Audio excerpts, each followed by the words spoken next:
Very good. I'm now recording. Okay. We will open the room at 6:50 each week. At 6:50 you can get in and we can visit and chat. And if you need help with anything, or if you have any questions, that would be a good time to deal with that. This is a little bit awkward, as in, we've all been in classes together, but this is different. And so there's some technological issues that we're going to have to overcome to do things that would just normally be easy. So, but we can overcome it, and we can have a good experience of learning from each other on this medium. So just a little bit of patience is all we're going to need. Under normal circumstances, when we're not dealing with a bad link, we will start the actual recording and opening prayer at about 4 minutes after the hour. That gives everyone who comes right at the top of the hour a minute to get connected. I recommend that you have something to take notes on. I'm going to ask you to write a couple of things down and as we think about it today. And you can also use the chat function. Zoom has a chat function, and if you click on it, it opens up a little window, and you can send a message to everyone or a message to an individual within the Zoom session. Alice is our technical monitor, sort of helping me lead this class, and she will be watching the chat. And so if you write something in there, she will see it, and if it's something I need to address, she knows that she will get my attention. So feel free to write in the chat if you have comments or questions. That's a good way to do that. The sessions for this class will be every Wednesday during Lent at 7 o'clock, with the class, the room opening at 6:50. So now what I'd like to do is a very brief set of introductions. And I'm going to call on each of you and ask you to introduce yourself to the rest of the class and give us your name and a word, a single word that you associate with truth. One word, anywhere at all. Any word you pick is fine. And you don't have to explain why you picked that word. All you have to do is tell us what that word is. All right. And I'm just going to go down my screen based on the order that I see people in. When I call on you, please unmute yourself and introduce yourself and tell us a word that you associate with truth in some way. Wendy, we'll start with you.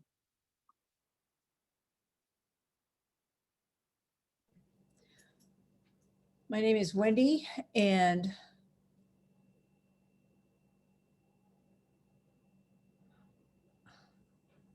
honesty. Thank you, Wendy. Janice.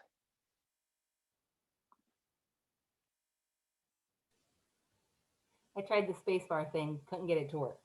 My name is Janice, and the word I think of is reliability. Reliability. Interesting. Thank you. Chris. My name is Chris Johns. I associate a phrase, walk the talk and talk the walk. Is that right? Okay, that's good. Thank you. Carola. My name is Carola, and freedom, for the truth shall set you free. Awesome, thank you. Mr. Povey. Hi there, I am Mr. Povey, and also known as Neil. Neil, yeah. Well, Father David pulled a rabbit out of his hat and said one word, so here it is. Hold on. Verifiable. Ooh, good one. It's getting good in here. Thank you, Neil. Donita?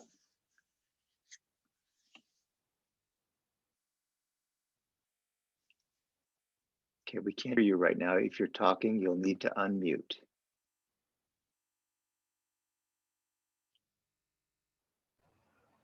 There you go. Reliably informed.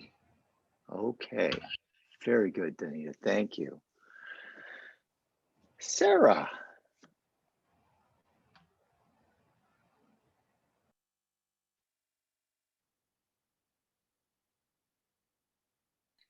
Okay, my name is Sarah. And the word that came to my mind was painful. What was that again? Painful. Painful. Mhm. You guys are good. Thank you. Thank you. Tina.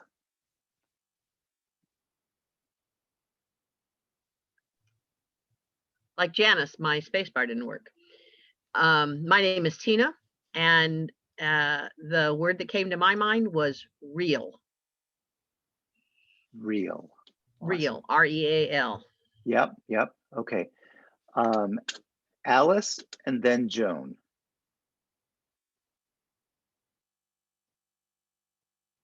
Can't hear you. You're still muted.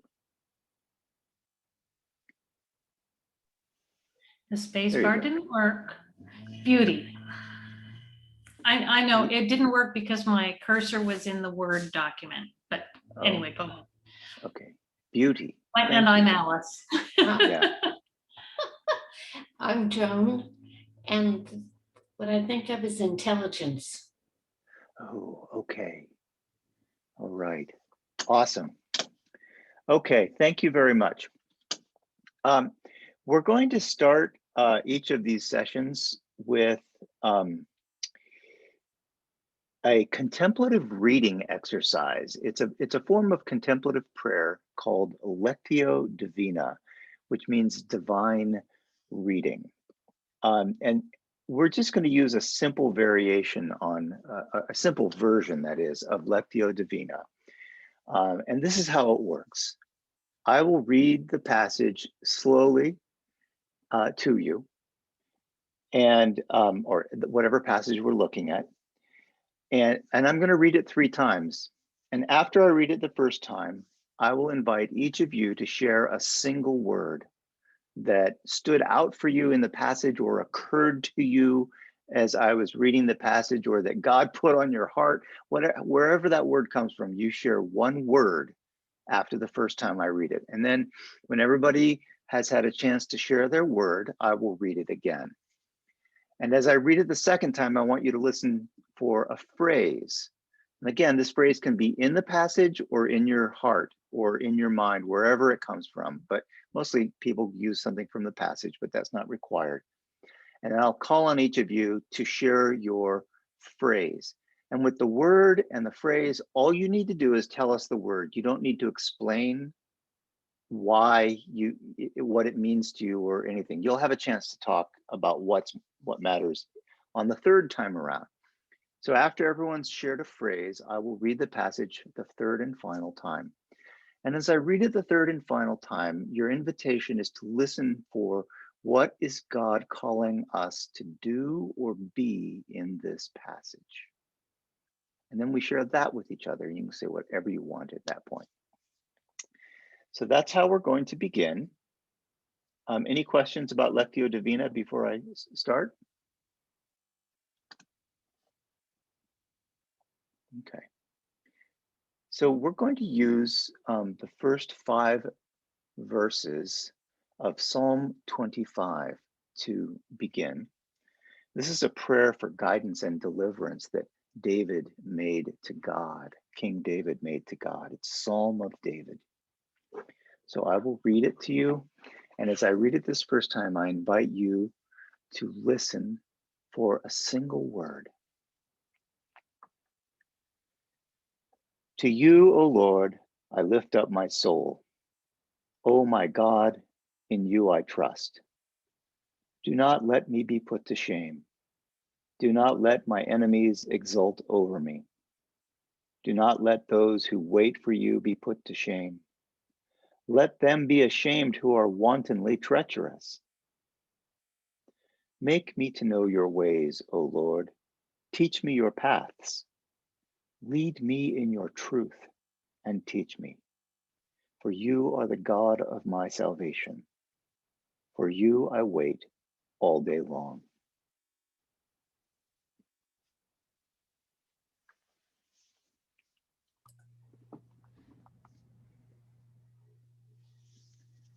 We will start with Tina. When you're ready, share a word. Unashamed.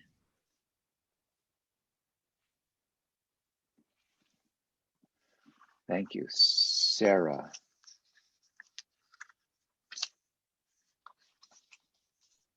Longing, longing.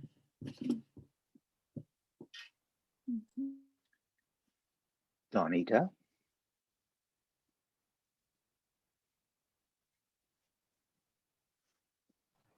Trust.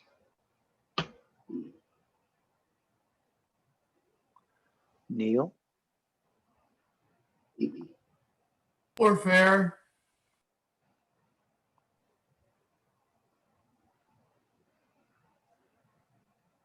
Carola. What was Neil's word again? Neil, will you please repeat your word? Warfare. Warfare. W-A-R-F-A-R-E. All right, Carola, you're up.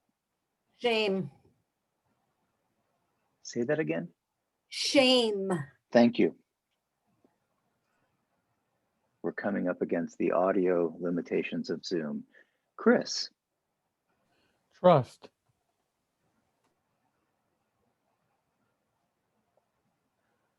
Janice. Patience.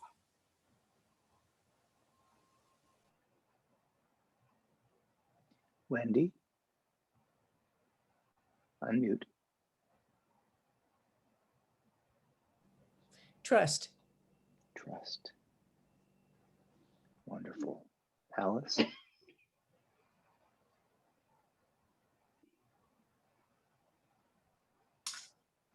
Wait. Joan. Trust.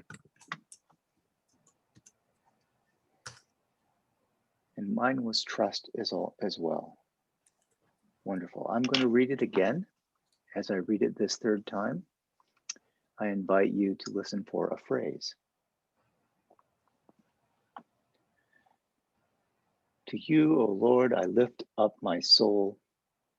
O my God, in you I trust. Do not let me be put to shame. Do not let my enemies exult over me. Do not let those who wait for you be put to shame. Let them be ashamed who are wantonly treacherous. Make me to know your ways, O Lord. Teach me your paths. Lead me in your truth and teach me. For you are the God of my salvation. For you I wait all day long.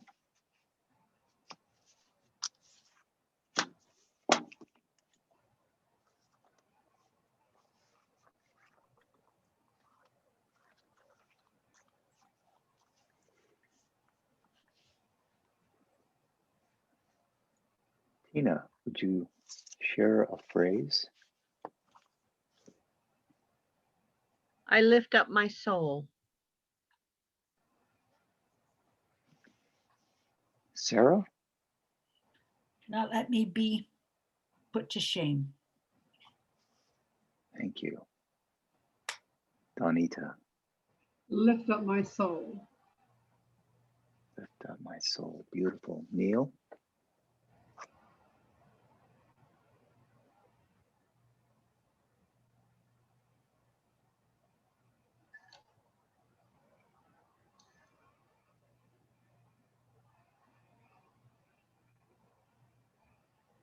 You are my truth.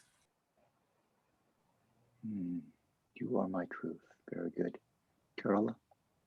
Teach me your paths.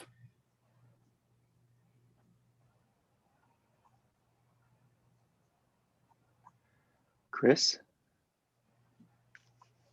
Lead me in your truth and teach me. Janice?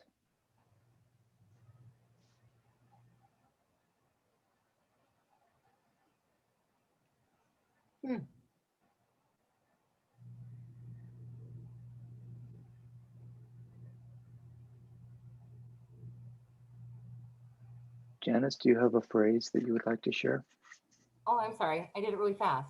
Teach me your ways. Teach me your ways. Thank you. Wendy?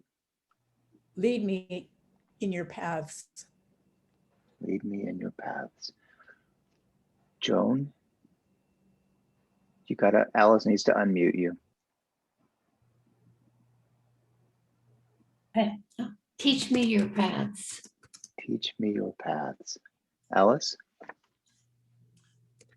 Well, we all heard this slightly differently. I said, lead me in your truth. Yeah, lead Yes, me in we your did. truth. We all heard the same thing. It's good. Wonderful. Thanks, everybody. I also, the one that really leapt out for me was lead me in your truth. So I'm going to read it a third time, and we'll have a little pause at the end, and then you're invited to share a brief reflection on how God is speaking to you in this, speaking to us. And so one way, one lens on how God might be speaking to us is to look at, answer the question, what is God calling us to do or be in this text? To you, O Lord, I lift up my soul. O my God, in you I trust. Do not let me be put to shame. Do not let my enemies exult over me. Do not let those who wait for you be put to shame. Let them be ashamed who are wantonly treacherous. Make me to know your paths, O Lord. Teach me your paths. Lead me in your truth and teach me, for you are the God of my salvation. For you I wait all day long.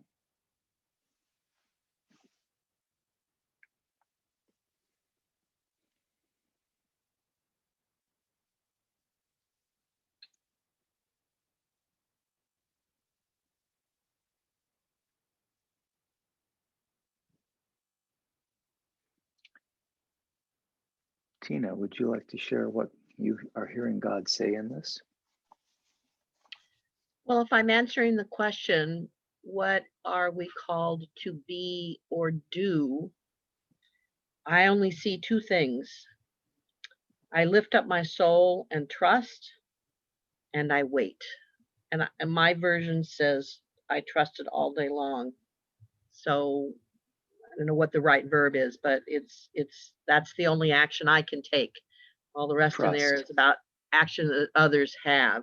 Okay. So lifting up my soul, affirmatively doing that, and trusting and waiting. Yeah. If anyone's curious, this is the New Revised Standard Version of Psalm 25. That's the translation I'm using. Sarah, what did you hear in this? You know, I'm kind of drawing a blank, so I'm going to pass. I was looking Okay. and I saw nothing. That's cool. No problem. Pass. I should have said at the beginning, you're always welcome to just pass. Yeah, It's I'm just not going a to problem pass at all. today. It just nothing momentous came to me, so I'll That's listen. all right. Donita, would you like to share something? Be sure and unmute first. There you go. Trust and wait. Very nice. Okay. Neil? Hi, yeah, my comments are perhaps a little bit hard to masticate, but I will throw them into the hopper anyway. There is in this world, in my experience, truth and falsehood, and that this psalm holds very high and sacred the idea of truth. And the things that oppose truth are things that have been generated out of people's imagination and selfhood. They are selfish pronouncements, actions, and so forth, which are destructive and lead people into the pit of hell. So Okay, so this, you're associate. Go ahead. Sorry. oh, okay.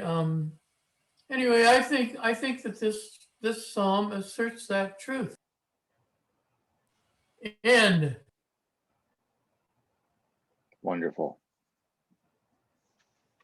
Okay, Carola, what did you hear? I heard that I have a choice of aligning myself with mockers and shamers and enemies versus aligning myself with God and being willing to lift up my soul to his face without shame or mocking. That God wants to be face to face with me. Hmm. Thank you. Chris?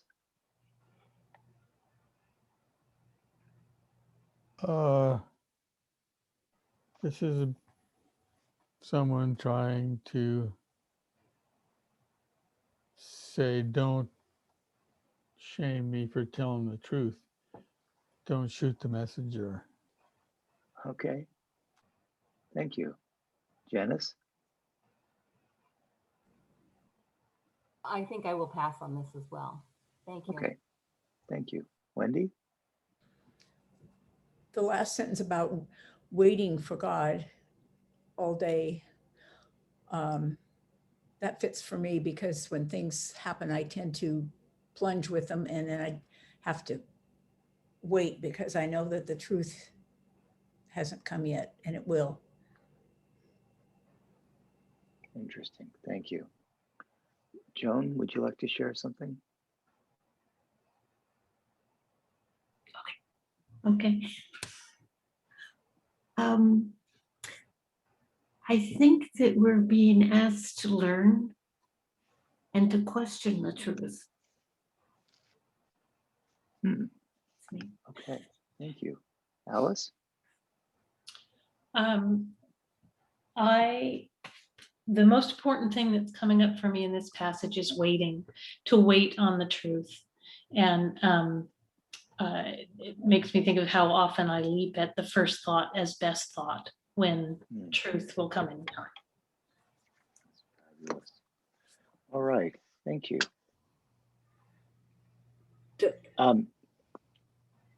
Yes? Carola, did you want to say something? Donita hasn't shared yet. Yes. Yes, she has. Yes, she has. I'm wrong. No, I don't want to share a thing. Thank you. That was not truth. Okay. Okay. All right. So the next thing I want to do is talk about the actual definition of truth. What is it, right? And so this is where I would like you to have a piece of paper, something to write on and write with. I'd like you to take a few moments and write down what truth is for you. Go ahead and do that now. I'll give you a minute to just write out what you think truth is for you. And when you're done, just look up. And if you're all looking up at me, I'll know you're ready. And if you're still looking down at your piece of paper, then I'll assume you're not ready.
Alice, I'm thinking that with 10 people, we can just do this with one group. What do you think?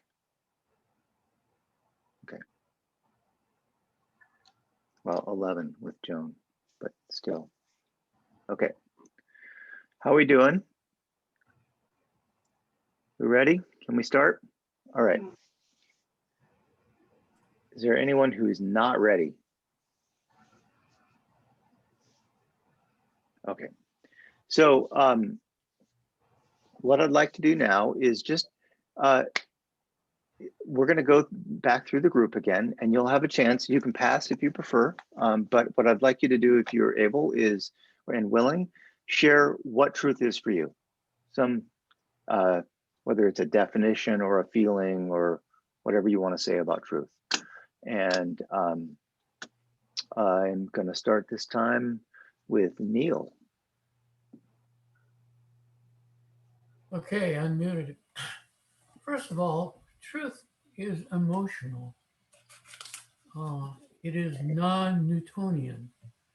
It's not like a bunch of little marbles that are stuck together and are called atoms.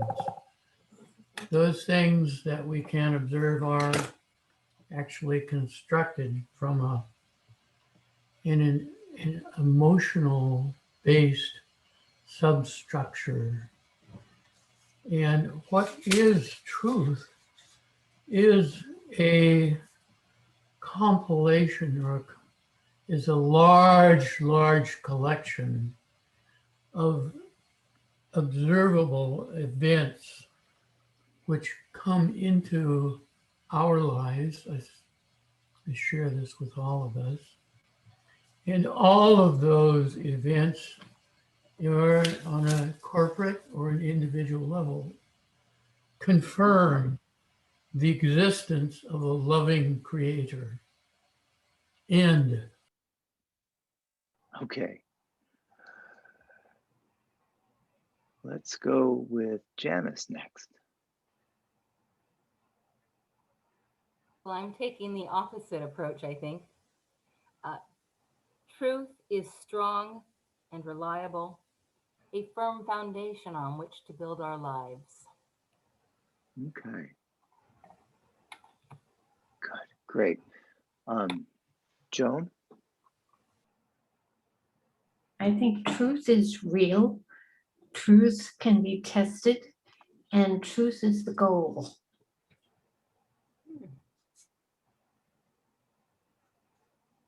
Alice?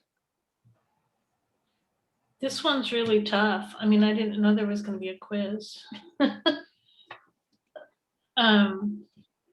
I would say for the moment, there are two things that are truth for me. And one of them is fact, when things are verifiable, observable, and repeatable, and that fact. And the second is that which resonates deeply and reflects, I don't know, I want to say like soft truths, like the truth of love or of beauty. So truth kind of takes up bifurcation for me. Cool. Chris? Truth is accurately reported facts.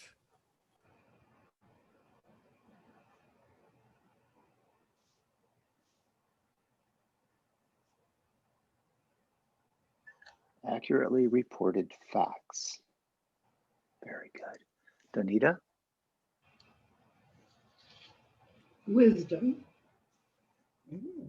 timeless, agrees with God's revelation.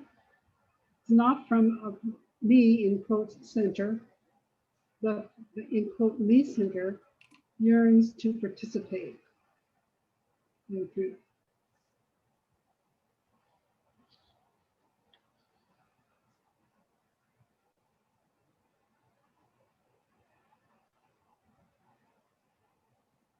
Tina?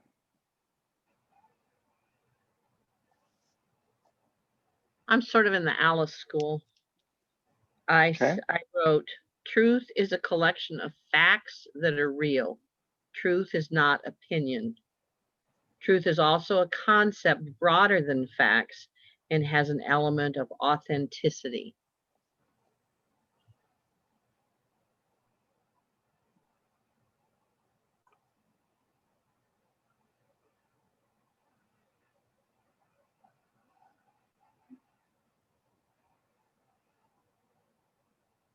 Can you say that second part again? I missed part of it. It has an authenticity, but you said I something said before that. truth is also a concept broader than facts and has an element of authenticity. That's good.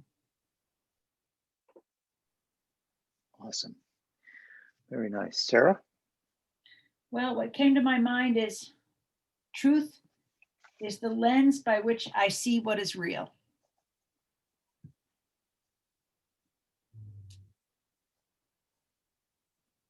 That may be inadequate.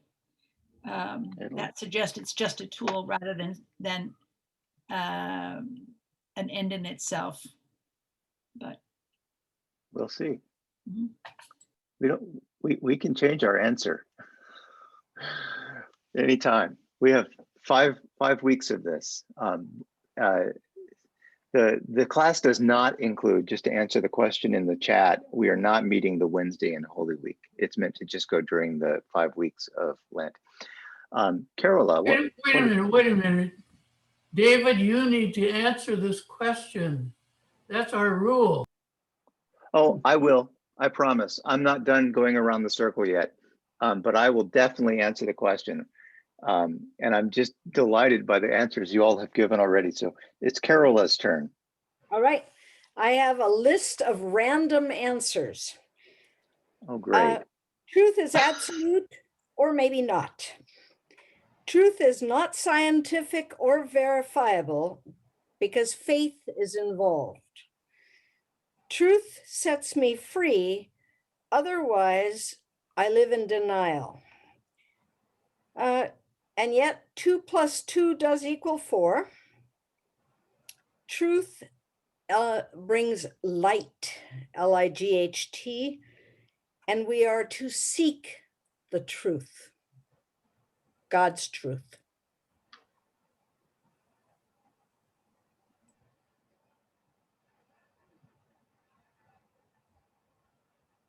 Wendy? Truth is honesty so that I can resonate trust and put my steps on your paths, waiting, going slowly instead of being still or jumping ahead. Wonderful. Thank you. Okay. And so this is sort of this is like the last thing I was going to say in the class, but I'll say it again and maybe it'll be worth saying twice. I think that that truth ultimately exists in relationship, and I'm going to say a lot more about that. But that's my initial answer. That truth is a characteristic or a quality of relationship. Okay. So let's see what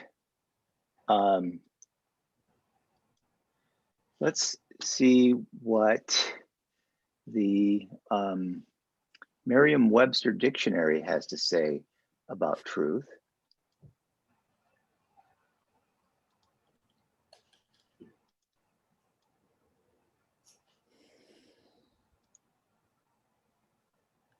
Something went wrong. There we go. All right, you should be seeing my browser with the Merriam-Webster page. It says truth is a noun, and there are 3 definitions given with multiple parts. The body of real things, events, and facts, or actuality. The state of being the case, a fact. And then the third is often capitalized A transcendent, fundamental, or spiritual reality. And then 1B was a judgment, proposition, or idea that is true or accepted as true, or the body of true statements and propositions. The second definition given has 3 parts also. The property of being in accord with fact or reality, true sense, fidelity to an original or to a standard, sincerity in action, character, and utterance, like that. That's what you get when you go to a dictionary. You get a different perspective on things.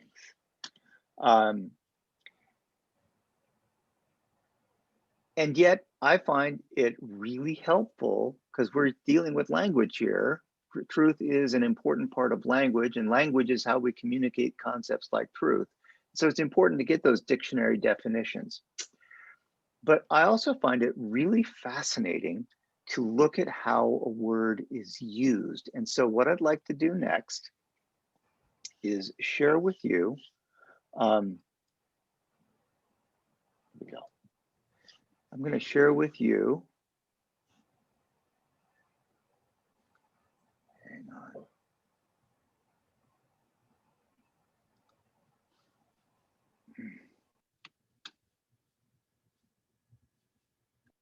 Darn it.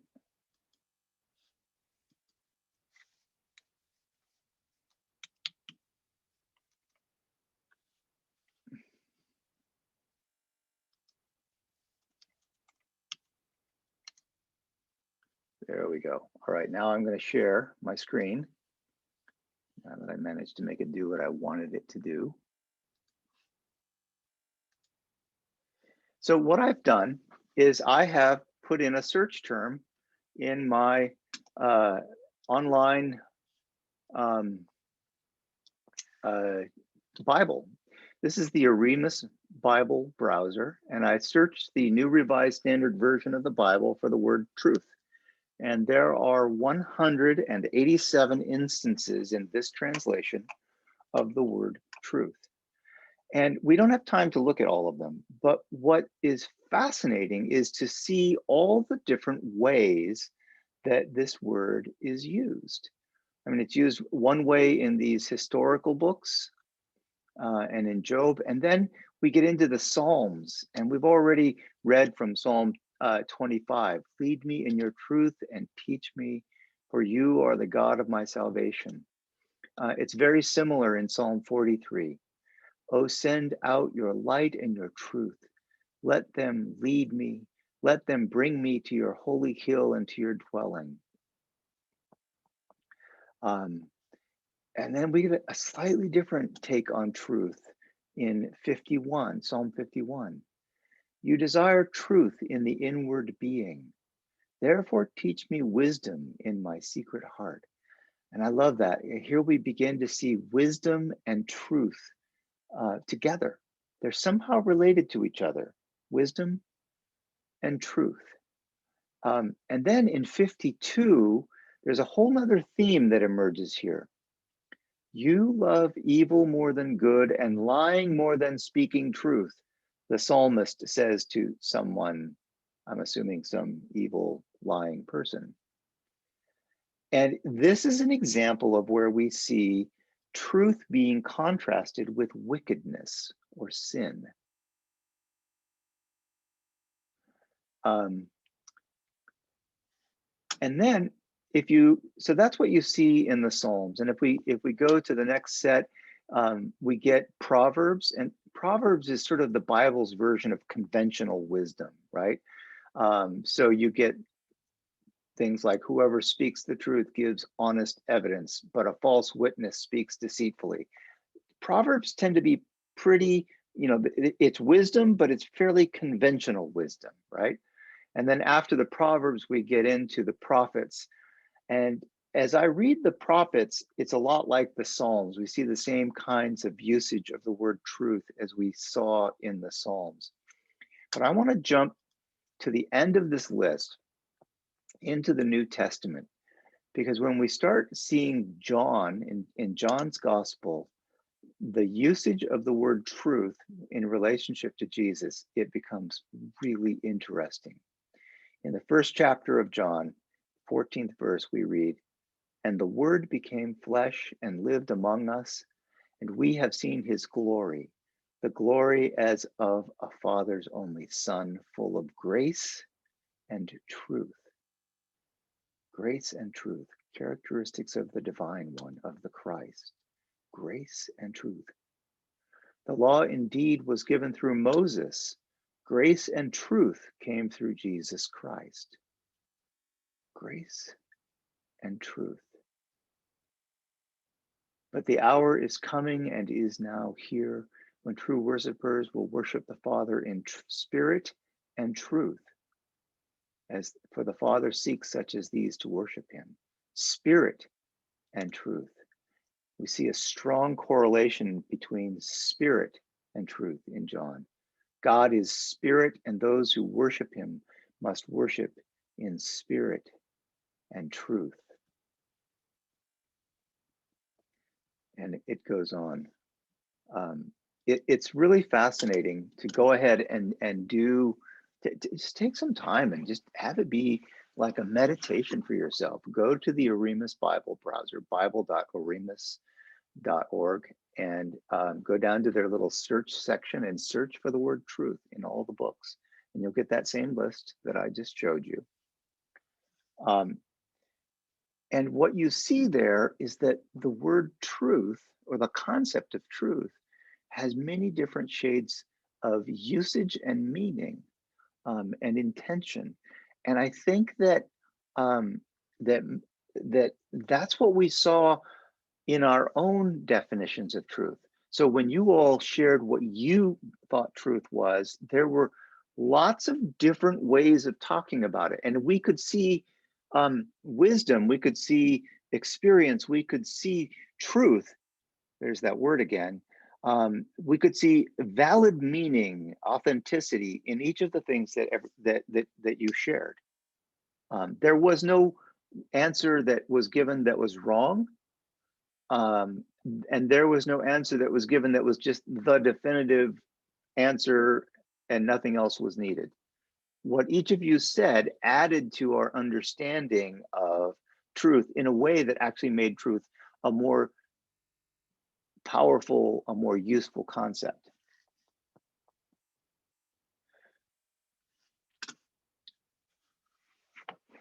So at this point, I want to invite you to unmute, and we'll just try to, I would like to have a little bit of conversation with the bit of time that we have left. And I'm going to just ask a couple of questions and put a couple of ideas out there and let it rip. Although I think we've already said enough. What is your response to what we've seen in the scriptures for the usage of truth already?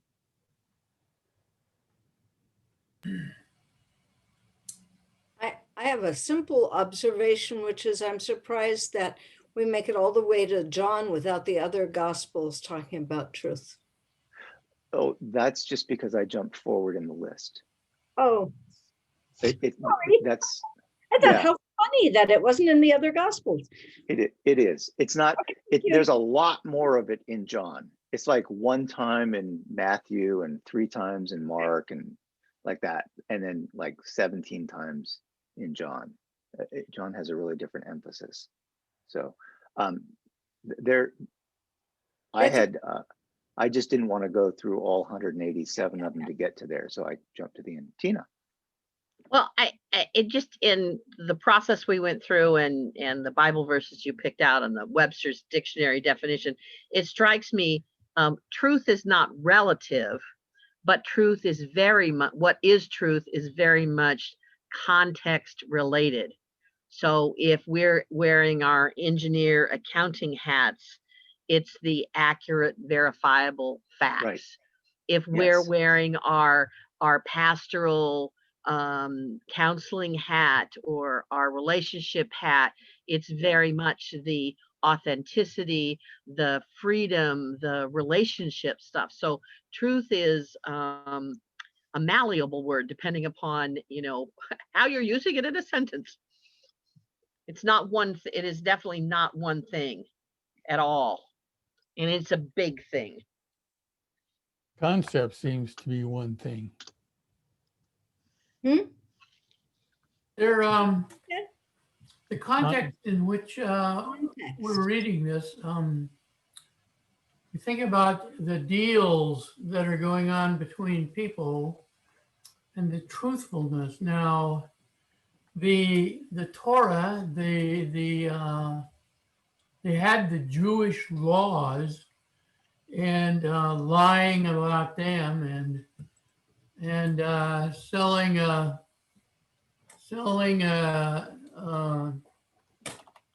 bushel of grain, and actually it's 3/4 of a bushel, you know, lying and cheating, and of course all the matrimonial stuff.